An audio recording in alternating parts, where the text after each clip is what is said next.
Ito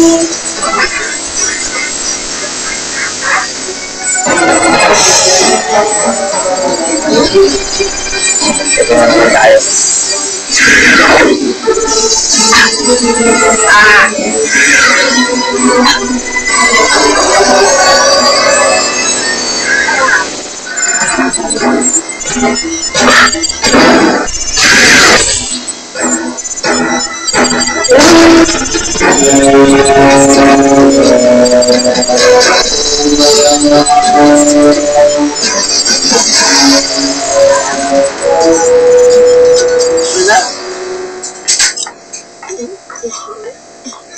Tekboy? Magpahinga ka na. Hintay ko pa po si ate. Naku naman, Tekboy, huwag ka na mag-alala. Buwas, pag-gising ni mo, andito na yun. Hinawag niya naman po ako. Nakita ko rin naman po kung ano nangyari kay ate. Paano po kung ano naging halimaw na si ate? Nasitakot po ako. Ayoko po maging halimaw si ate. Mahal ko po siya. Takot, Tekboy.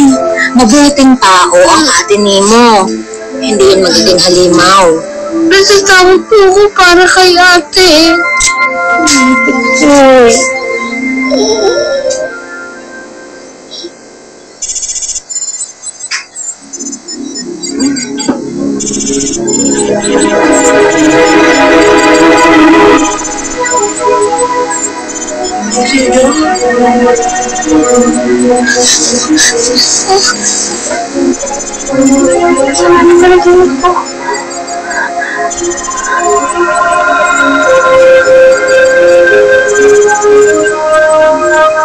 Ito yung panaginip ko eh. Itong lugar na to. Nasaan tayo? Sila! Kasama sila sa panaginip ko. At dito ko rin nakalaban si Fantastic Man. Buena, hindi pa naginip yun. Lahat yun totoo. Buti nga, asaksakan ka na pampatulog ni Lloyd eh. Kung hindi, baka grabing pinsala pa yung nagawa mo. Hindi sabihin na halimaw talaga ako. Hindi halimaw. Natamnan ka ng binhi ng Altimer. Binhi? Binhi ng Altimer.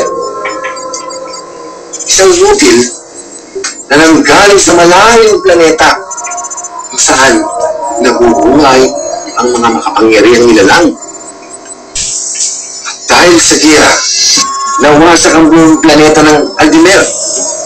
Pero bago nangyari yun, nakapagkalat sila ng mukhang berdeng buto sa kalawakan. Marahil, nakapulot ka ng binhinang. Opo, may naalala po ako. Kasi may napulot po kami yung kulay berdeng buto. Ang sabi pa ni Madam Celsa, gayong mayin eh. Kaya po tinago ko. Tapos, nung gabing yun, lumiwanag po yung buto. Pinalutan po ko ng mga halaman. Kasi hindi ko na po alam kung ano nangyari. Huwag na lang, pasalamat ka kay Lloyd. Dahil kung hindi ka na nasaksakan ng sedative, eh baka malamang inaangkin ka ng binhi. At pasalamat ka at umopekto sa iyong sedative na yun. Teka, Prof. Bakit pa parang ang dami mong alam tungkol sa Altimer na yan? Ilang dekada nang nakakalipas. Isang nag-crash na meteor sa atin. Pero hindi basta-basta bulalakaw ito. Sa loob nito, nakabaon ng isang computer na mula sa ibang planeta. At dahil sa akong Kelly, napili ako para pag-aralan ng bulalakaw na ito. Naglalaman ko ng mga impormasyon tungkol sa ating kalawakan. Mga impormasyon na pag nakawala sa publiko ay pwedeng magdulot ng malaking tulong. Kaya minabuti ng gobyerno na itaas ito. Dahil sa nakuha kong kaalaman sa computer na yan, nakaka-invento ko ng mga nagagawa ko ngayon. Nasa computer din ba ang sagot kung bakit naglaho ang mga tao sa St. Anthony? Hindi ko alam. Dahil hindi ko na alam kung nasaan ang computer na yun eh. Pambihira naman. Pati ba yung computer na yun nawawala? Teka, Prof. Ibig sabihin ba niyan magaling na ako? Wala na yung gutom niya sa akin? Wala na. Wala na. Talaga? Wala Wala ka ng pag-asang gumaling. Dahil habang buhay na kapangyarihan ng bilhin ng Aldimer sa dugo mo. Ang ibig niyong sabihin, Prof, kapag nawala yung pinsa ng gamot kay Wena, magiging hiling mo siya ulit? Ledo, lahat ng tao ay nakakalooban ng kanya-kanyang kakayahan. Nasa tao lang kung paano gagamit ng kakayahan yan. Katulad mo. Ikaw, Wena, dahil nilabanan mo ang kapangyarihan kung bilhin ng Aldimer. Pero kung tatanggapin mo ang kapangyarihan yan, makakatulong sa'yo yan. At nasa sa'yo na kung paano mo gagamitin ang kapangyarihang pinagkaloob sa'yo ng Aldimer na yan. Natatakot po ako eh. Nakakatakot. Mas lalo na ako. Hindi ko talaga alam kung ano nangyari sa akin. Hindi kayo dapat matakot. Kailangan nyo lang tanggapin kung ano kayo ngayon. Mga lima. Hindi. Mga fantastic. Parang si Fantastic Man. Oo, parang si Fantastic Man. Parang nagigatan. Mahirap.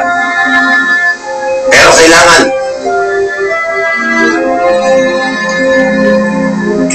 Prof, ito yung tattoo na sinasabi sa inyo. Tingnan nyo.